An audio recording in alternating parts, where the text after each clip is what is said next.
ఈ నాలుక అనేది చాలా చెడ్డ చేస్తుంది. దీన్ని ఎక్కువ మనం యూజ్ చేయకూడదు. మనం మనసులో ఉన్న ఏ భావాన్ని అయితే మనం ఎదరవాళ్ళకి చెప్తామో నాలుకనే కదా యూజ్ చేస్తాము.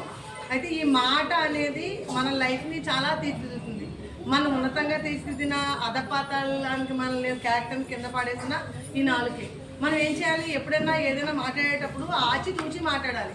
ఎవరి గురించైనా చెడు చెప్పేటప్పుడు అది నిజమా కాదా అని ఒక 10 సార్లు నిర్ధారించుకున్న తర్వాత వేరే వాళ్ళ గురించి చెడ్డ మాట్లాడాలి. ఈ నోటితో మనం ఎప్పుడు కూడా చెడ్డ పలకకూడదు. అసలు ఎవరి క్షేమాన్ని కోరుకోవాలి తప్ప ఎవరి నాశనాన్ని కోరుకోకూడదు. కొంతమంది ఎక్కడెక్కడ చెప్పి కుటుంబాలను నాశనం చేసేస్తూ ఉంటారు. అత్తగారి కోడల మధ్య, తోటికోడల మధ్య, స్నేహితుల మధ్య చాలా గొడవలు పెట్టేస్తూ ఉంటారు. ఎందుకని అంటే వాళ్ళ మధ్య ఇద్దరు బంధము దూరం అవుతుంది అనుకున్నప్పుడు అలాంటి మాత్రమే యూజ్ చేయకూడదు. అలాగే మనకి స్నేహితులతో కానీ, కుటుంబాలతో, చుట్టాలతో కానీ, బంధువులతో కానీ ఎవరితో అయినా మన బంధం సరిగ్గా ఉండాలంటే మన మాట తీరు సరిగ్గా ఉండాలి.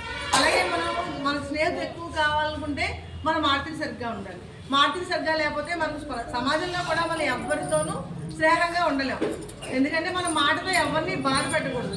మనం అనుకుంటాం కదా, అంటే బాధ పెట్టడం అంటే ఒక శరీర గాయమే కాదు, మానసికంగా కూడా మన మాటలతో మనం చాలా మందిని బాధ పెడతాం. అందుకని మనం ఎవరైతే మనం బాధ పెడుతున్నామా, మనం ఈ మాటతో మనం ఎవరైనా బాధపడుతున్నామా, ఈ మాట వల్ల మనం ఎవరు బాధపడకూడదు. అలా మనం అన్ని అనాలోచితంగా కాదు, ఆలోచించే మాట్లాడాలి. మనం ఏం మాట్లాడినా అలా అప్పుడే మనం జీవితం ప్రశాంతంగా ఉంది. లేకపోతే ఒక మాట మాట్లాడి పెద్ద గొడవ తెచ్చుకుని మళ్ళీ ఆ మాట నేను అనలేదు అని అక్కడ ఇంకొన్ని అబద్ధాలు చెప్పి ఇలాగా అబద్ధాల మీద అబద్ధాలు మన క్యారెక్టర్ని మనం ఏమవుతుందంటే మనల్ని ఎవరు నమ్మరనమాట. ఇంకా మళ్ళీ మనతో ఎవరు స్నేహం చేయరు. అందుకని మీరు ఎప్పుడు మాట్లాడేటప్పుడు ఆచితూచి మాట్లాడాలి.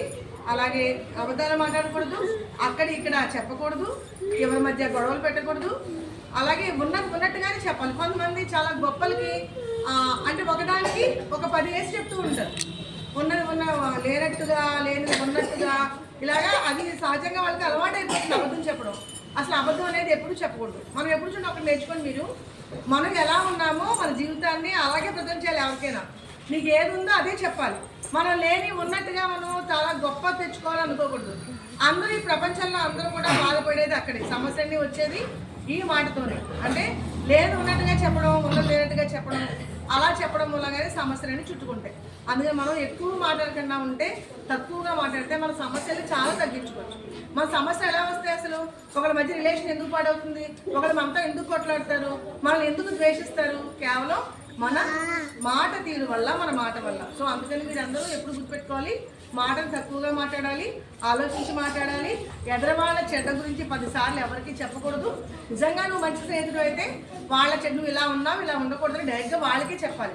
అంతేగాని వాళ్ళు ఏంటి ఇలా చేస్తున్నాడు, వాడు ఇలా చేశాడని చెప్పి 10 మందికి చెప్పకూడదు. ఓకేనా? ఇది మాత్రం అందరూ నేర్చుకోవాలి. ఓకే.